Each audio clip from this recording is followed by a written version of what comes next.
अस्सलाम वालेकुम students, I am Saifullah Bhatti, your chemistry teacher. Students, हम फर्स्ट ईयर केमिस्ट्री का चैप्टर नंबर 3 डिस्कस कर रहे हैं। तो आज का हमारा टॉपिक है यूनिट्स ऑफ प्रेशर। ये बड़ा इंपॉर्टेंट टॉपिक है पेपर पॉइंट ऑफ व्यू से। ज़्यादातर ये शॉर्ट क्वेश्चन ही आता है और एमसीक्यूज़ के लिहाज से इसमें जो एमसीक्यूज़ पॉसिबल होंगे वह हम डिस्कस करेंगे। तो फर्स्ट ऑफ़ ऑल ये टॉपिक डिस्कस करने से पहले हमें पता होना चाहिए प्रेशर क्या है। तो बेटा, प्रेशर की डिफ़ाइन ये है, force per unit area is called pressure. हमारे पास कोई एक ख़ास एरिया है, उसके ऊपर जो फोर्स लग रही होगी, प्रेशर लग रहा होगा। हमारे पास ये मार्कर है, तो अगर इस मार्कर को मैं यहाँ से अपने जो हैंड है इसको प्रेस करता हूँ तो ये इस ख़ास एरिया के ऊपर एक फ़ोर्स लग रही है। तो इस एरिया के ऊपर ये जो फोर्स लगी है सच में ये प्रेशर है। तो किसी भी एरिया के ऊपर कोई भी फोर्स लगती है हम उसे सिंपली प्रेशर का नाम देते हैं। बट हमारा ये चैप्टर तो गैसेस से रिलेटेड है।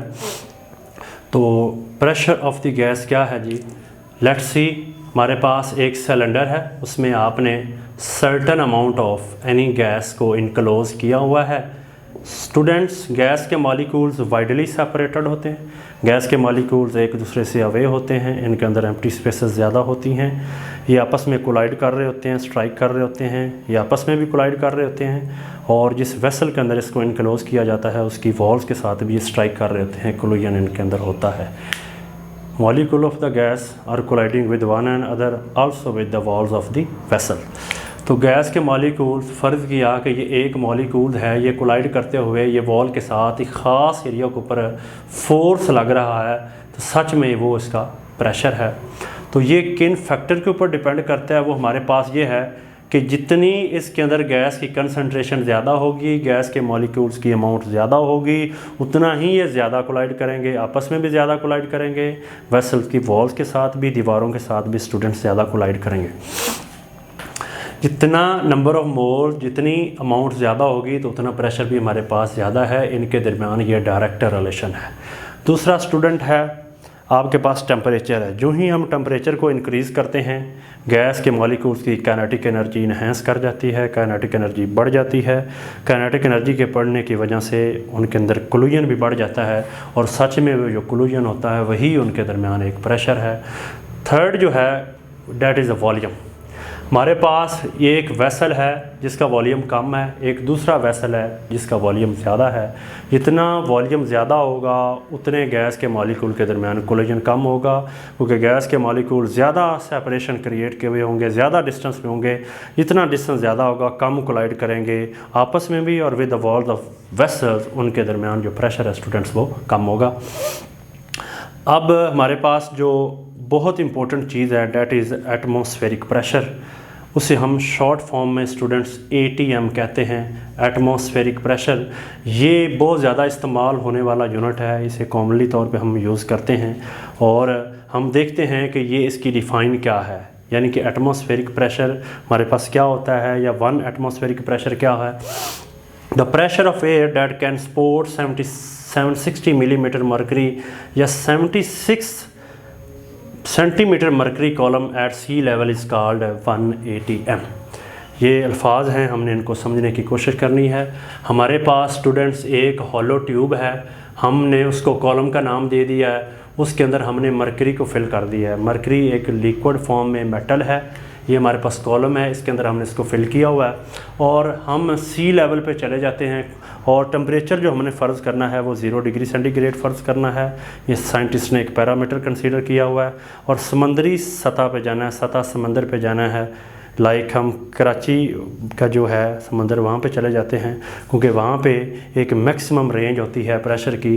तो ये एक साइंटिस्ट ने इसको कंसीडर किया हुआ है। अगर हम समंदरी सतह पे जाते हैं और फ़र्ज़ कर लेते हैं हमारे पास एक टब है, इसके अंदर मरकरी भरा हुआ है, और हमारे पास एक कॉलम है, उसके अंदर भी मरकरी ही है। अब इस मरकरी के कॉलम को स्टूडेंट्स हम इस टब के अंदर जो है ना इन्वर्टेड लगा देते हैं, ऐसे उल्टा रख देते हैं, और आप देखते हैं कि ये थोड़ा सा हॉलो हो जाएगा, यहाँ से वैक्यूम क्रिएट हो जाएगी, और कुछ वैक्यूम की वजह से ये पहले कम्प्लीटली फिल्ड था, अब कम्प्लीटली फिल्ड नहीं है। अब सवाल ये पैदा होता है कि ये खाली क्यों है और ये इतना फील्ड क्यों है। खाली इस वजह से है क्योंकि जो मरकरी है, इधर भी मरकरी है, इधर भी मरकरी है, due to gravitational force, due to gravity ये थोड़ा नीचे आ जाएगा। और साइडों के ऊपर जो मरकरी है बड़ा एक सेंसिटिव लिक्विड है, साइडों के ऊपर हवा का प्रेशर लग रहा है। जब इस टब के ऊपर यहाँ पे मरकरी में साइडों पे एयर का प्रेशर लगेगा, एयर प्रेशर के लगने की वजह से ये जो मरकरी है इसके अंदर स्टैंड रहेगा, स्टक रहेगा, यानी कि ये साइडों पे साइड से जो एयर का प्रेशर है उसने इस कॉलम के अंदर मरकरी को बरकरार रखा है, सपोर्ट करके रखा हुआ है, सहारा दे के रखा हुआ है। और वो जो सहारा दिया हुआ है वो 76 सेंटीमीटर है या 760 मिलीमीटर है। मिलीमीटर को आप सेंटीमीटर में कन्वर्ट करेंगे तो हम स्टूडेंट्स 100 पे जब डिवाइड करेंगे तो हमारे पास 76 आ जाएगा।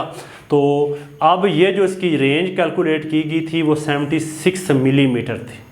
अब अगर हवा का प्रेशर ज़्यादा होगा तो ऑटोमेटिकली यहाँ पे एयर का प्रेशर ज़्यादा लगेगा, नीचे से पारा जो है मरकरी है ज़्यादा ऊपर जाएगा, ज़्यादा स्टैंड करेगा, तो हमारे पास एटमॉस्फेरिक प्रेशर ज़्यादा हो जाएगा। तो जो सी लेवल पे 0 डिग्री सेंटीग्रेड के ऊपर है जो कंसीडर किया गया, तो हमारे पास जो रिज़ल्ट नज़र आया वो था 760 मिलीमीटर मरकरी। तो फिर ये बात प्रूफ होगी कि जो 180 हम है 180 m is equal to 760 millimetre mercury. जो 760 मिलीमीटर मरकरी के कॉलम को सपोर्ट करता है, उसके अंदर मरकरी को स्टैंड करके रखता है। एयर का प्रेशर जो टब के ऊपर लग रहा है, साइड से लग रहा है, हम उसे एटमॉस्फेरिक या स्टैंडर्ड एटमॉस्फेरिक प्रेशर का नाम दे देंगे। और दूसरी डिफाइन कुछ यूँ हो सकती है, the force exerted 760 millimetre on area. और ये जो हमने एरिया फ़र्ज़ किया हुआ है इस वाला, ये 1 सेंटीमीटर स्क्वायर फ़र्ज़ किया हुआ है। और 0 डिग्री सेंटीग्रेड का टेम्परेचर है, जहाँ पे जो एयर का प्रेशर लग रहा है उसे हमने एटमॉस्फेरिक प्रेशर का नाम दे दिया। हमारे पास कुछ स्टूडेंट्स और यूनिट्स भी हैं, और ये जो इंस्ट्रूमेंट यूज़ हो रहा है इसका नाम बैरोमीटर है।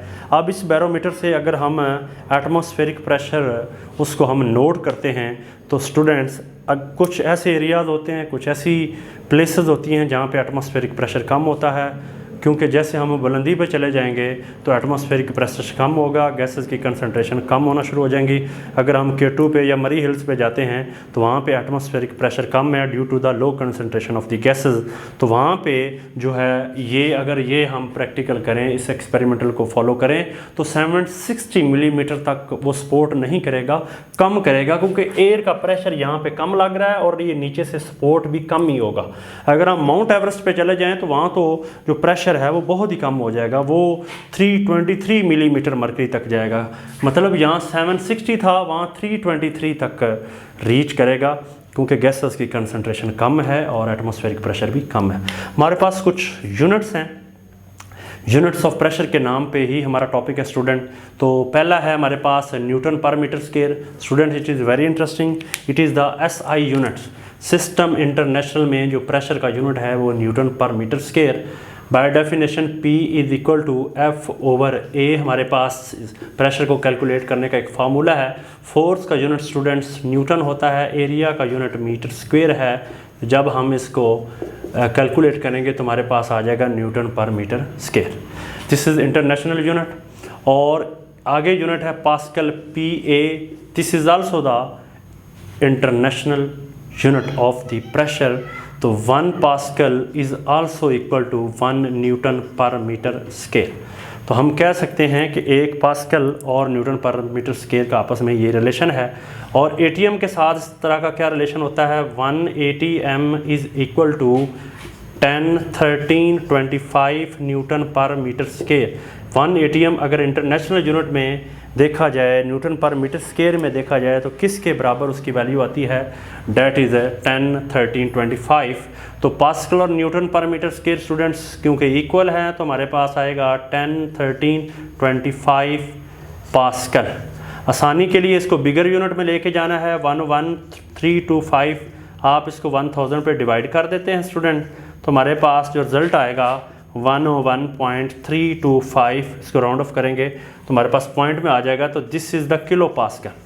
This is an other unit of the pressure. कि हमारे पास है जो प्रेशर है वो न्यूटन पर मीटर स्क्वायर में भी है, और इंटरनेशनल यूनिट जो दूसरा है वो पास्कल है। Pascal is the name of the scientist, उसके बेस पे इसका नाम पास्कल ही रखा गया था, जिसने न्यूटन पर मीटर स्क्वायर में कैलकुलेट किया और उस फिर पास्कल का नाम दे दिया गया। That is another unit torr, ये Torricelli is the name of scientist, उसके लिहाज से उसकी नॉमिनेशन से प्रेशर का यूनिट जो है टॉर रखा गया। इसके मुताबिक जो 1 मिलीमीटर मरकरी है, जो हमारे पास 760 मिलीमीटर मरकरी का कॉलम था, उसमें जो 1 मिलीमीटर मरकरी है वो 1 टॉर के ही बराबर होता है। यानी कि हमारे पास जो 1 ATM है that is equal to 760 millimetre mercury, that is equal to 760 torr. This is the direct relation कि जितना हमारे पास मिलीमीटर है उतना ही हमारे पास टॉर है। उम्मीद है स्टूडेंट आपको इसकी समझ आ गई होगी। Another unit is a PSI। PSI is the other unit of the pressure. ये जो है इंजीनियरिंग फील्ड में इस्तेमाल होता है। जो गाड़ी वगैरह का टायर होता है उसमें जब हम एयर को फिल करते हैं या कहीं हमें ऑक्सीजन को फिल करना है, जो कोई और गैस को इंजीनियरिंग फील्ड में फिल करना है, तो वहाँ भी हम जब गाड़ी का जो टायर है तो उसमें एयर फिल करवाते हैं। हम कहते हैं 30 की एयर उसमें फिल कर दो, 40 की कर दो, 45 की। तो तब हम कोई यूनिट तो नहीं बोल रहे होते, लेकिन उसका जो यूनिट तब होता है वो PSI है, per square inch. Per S square I से inch, pounds per square inch, pounds per square inch. Student ATM के साथ इसका क्या रिलेशन है? 1 ATM is equal to 14.7 PSI। अगर हम ATM और PSI का रिलेशन देखें तो हमारे पास 14.7 आता है। और लास्ट पे स्टूडेंट्स हमारे पास एक यूनिट है that is equal to millibar. Millibar students जो यूनिट इस्तेमाल होता है, ये जो मेट्रोलॉजिस्ट होते हैं, महकमा मौसमियात वाले होते हैं, तब वो एयर का प्रेशर, एटमॉस्फेयर का प्रेशर उन्होंने चेक करना हो तो वो मिली बार इस्तेमाल करते होते हैं। तो हमारे पास अगर हम फाइनलाइज करें सारे रिलेशंस को तो ये एक रिलेशन इस तरह कुछ आएगा कि जो 1 ATM है वो 760 मिलीमीटर मरकरी है students. In terms of torr 760 torr, हमने देखा कि टॉर और मिलीमीटर मरकरी इक्वल ही हैं। इंटरनेशनल यूनिट में 10, 13, 25 न्यूटन पर मीटर स्क्वायर है। अगर हम इसको फर्दर देखें तो हमारे पास 101.325 पास्कल भी वही है, और इसको अगर हम इस कैटेगरी में लेके जाएं 101.325 किलो पास्कल में ये हमारे पास यूनिट आता है। और अगर हम इसे PSI में देखेंगे तो हमारे पास ये 14.7 PSI आएगा। उम्मीद है स्टूडेंट्स आपको इस टॉपिक की समझ आई होगी। शॉर्ट क्वेश्चन आ सकता है डिफाइन स्टैंडर्ड एटमॉस्फेरिक प्रेशर, या इसकी कन्वर्जन आ सकती है कि ATM को PSI में कन्वर्ट करें, सिस्टम इंटरनेशनल में क्या होगा, टॉर में क्या होगा। तो वो स्टूडेंट्स हमने कैलकुलेशन कर ली है और ये इसकी डिफाइन को भी ज़हन में रखना है। तो नेक्स्ट वीडियो के लिए अब हम वेट करते हैं। शुक्रिया।